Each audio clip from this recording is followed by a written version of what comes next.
Halo, selamat sore. Perkenalkan, nama saya Yurliarti, NIM 211041417508, kelas M5. Baiklah, pada sore hari ini saya akan menjawab beberapa pertanyaan dari manajemen operasi 1. Yang pertama, jelaskan mengapa konsep penyesuaian massal dapat digunakan sebagai salah satu strategis dalam rantai pasokan. Karena rantai pasokan mampu menangani prioritas kompetitif tertentu yang akan memenangkan pesanan dari pelanggan. Seringkali pelanggan menginginkan lebih sekedar pilihan layanan atau produk standar. Mereka menginginkan layanan atau produk yang diprososialisasi. Contoh, kita ingin mengecat ruang tamu kita dengan warna baru. Kita perlu melengkapi semua perabot, dekorasi dinding, dan karpet yang ada. Kita pergi ke toko eceran cat lokal dan memilih warna dari tumpukan buku yang mencangkup setiap warna pelangi. Toko tersebut dapat memberikan semua cat yang kita butuhkan dengan warna pilihan kita. Jadi, saat kita pergi ke toko eceran lokal cat, maka mereka akan memberikan cat sesuai dengan warna pilihan kita. Nomor 2, terdapat 3 keunggulan kompetitif yang dimiliki oleh perusahaan apabila menerapkan strategis penyesuaian massal dalam aktivitas rantai pasokan mereka. Jelaskan keunggulan kompetitif tersebut. Yang pertama, mengelola hubungan pelanggan. Artinya, kustomisasi massal membutuhkan masukan yang rinci dari pelanggan agar layanan atau produk yang ideal dapat dihasilkan. Perusahaan dapat belajar banyak tentang pelanggannya dari data yang diterimanya. Keunggulan kompetitif yang signifikan diwujudkan melalui hubungan pelanggan yang erat. Ini berdasarkan strategis kustomisasi massal. Contoh, toko bunga, kita jadi berinteraksi dengan pelanggan atau perangkai bunga. Kita meminta bunga seperti ini dan lain sebagainya. Disitulah terjadi hubungan antara penjual dan pembeli, antara konsumen dan penjual. Yang kedua, menghilangkan persediaan barang jadi.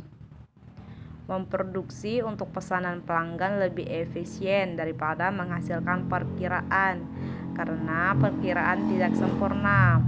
Triknya adalah memiliki semua yang Anda butuhkan untuk menghasilkan pesanan dengan cepat. Dengan menggunakan promosi penjualan, perusahaan dapat melakukan beberapa kontrol atau persyaratan untuk persediaan komponen dengan mengarahkan pelanggan menjauh dari opsi yang habis untuk membeli opsi yang tersedia.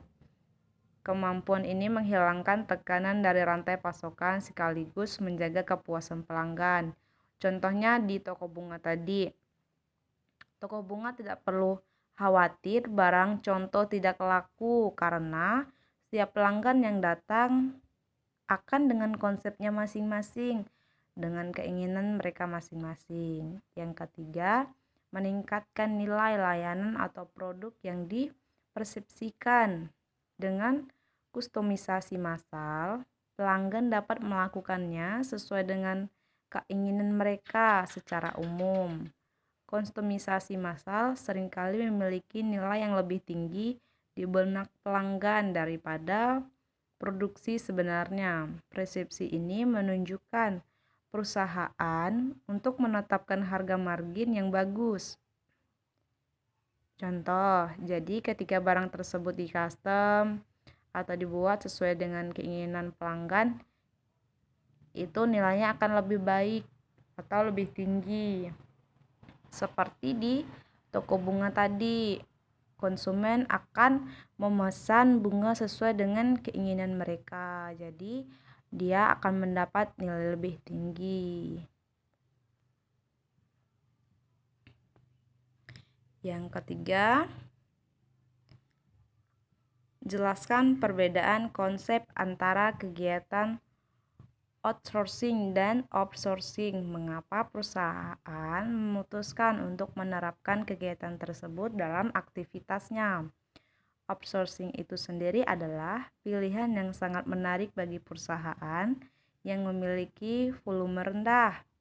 Apa yang mendorong perusahaan untuk melakukan outsourcing daripada mengintegrasikan secara vertikal? Perusahaan outsourcing menyadari bahwa perusahaan lain dapat melakukan proses outsourcing dengan lebih efisien dan dengan kualitas yang lebih baik daripada apa yang seharusnya. Mereka memilih untuk menambahkan pemasok eksternal ke rantai pasokan mereka daripada mempertahankan pemasok internal. Namun, keputusan outsourcing adalah keputusan yang serius karena perusahaan dapat kehilangan keterampilan dan pengetahuan yang dibutuhkan untuk melakukan proses tersebut. Semua pembelajaran tentang kemajuan proses diserahkan kepada mitra outsourcing yang membuatnya sulit untuk membawa proses itu kembali ke perusahaan. Outsourcing adalah strategi rantai pasokan yang melibatkan proses pemindahan ke negara lain. Dengan demikian, outsourcing lebih mencangkup dari outsourcing karena juga mencangkup integrasi vertikal dengan menempatkan proses internal ke negara lain. Perusahaan termotivasi untuk memulai operasi lepas pantai oleh potensi pasar di negara lain dan kemampuannya untuk menawarkan mungkin dapat menciptakan pasar baru karena keberadaannya di negara lain dan kemampuannya untuk menawarkan harga yang kompetitif karena efisiennya biaya, prioritas kompetitif selain biaya rendah seperti kecepatan pengirim ke pelangganannya yang jauh juga mendorong keputusan. Jadi, mengapa perusahaan melakukan outsourcing dan outsourcing? Karena beberapa pertimbangan yang membuat perusahaan melakukan hal-hal dan pilihan untuk melakukan outsourcing dan outsourcing seperti biaya dan penawarannya kepada negara lain, bahkan kepada negara-negara yang mereka pasarkan. Nomor 4, dalam proses rantai pasokan yang berkelanjutan, terdapat strategis logistik terbalik. Jelaskan apa yang dimaksud dengan hal tersebut dan mengapa perusahaan menerapkan reverse logistik dalam rantai pasokan mereka. Logistik terbalik merupakan proses perencanaan, pelaksanaan, dan pengendalian aliran produk, bahan, dan informasi yang efisien dan hemat biaya dari sudut pandang konsumen kembali ke titik asal untuk pengembalian, perbaikan produksi ulang, dan daur ulang. Karena banyak pelaku daur ulang berlokasi di negara berkembang dan biaya teknologi rendah, bahan yang dapat didaur ulang dikumpulkan dan diproses. Pekerjaannya biasanya tidak memakai alat pelindung, seringkali membuat bahan kimia yang keluar selama pemprosesan ke sungai terdekat. Bahan lain yang tidak diproses sering tertinggal di tempat pembuangan, memungkinkan racun bocor. Jadi di negara-negara yang berkembang, mereka membuat bahwa daur ulang ini sangat penting karena dampak-dampak yang tidak diinginkan. di mana di negara Eropa mereka mengeluarkan undang-undang yang mewajibkan produsen elektronik untuk mengambil kembali dan mendaur ulang 75% produk yang mereka jual di unit Eropa. Beberapa negara bagian Amerika Serikat melarang limbah elektronik, komponen elektronik, dan bahan kimia produk sampingan dari proses daur ulang dari tempat pembuangan sampah dan mempertimbangkan untuk membuat produsen elektronik bertanggung jawab atas pengolahan limbah elektronik.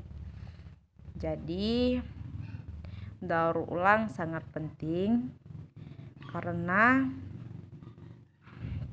untuk mengurangi sampah-sampah elektronik yang sangat berbahaya. Sekian penjelasan dari saya. Terima kasih.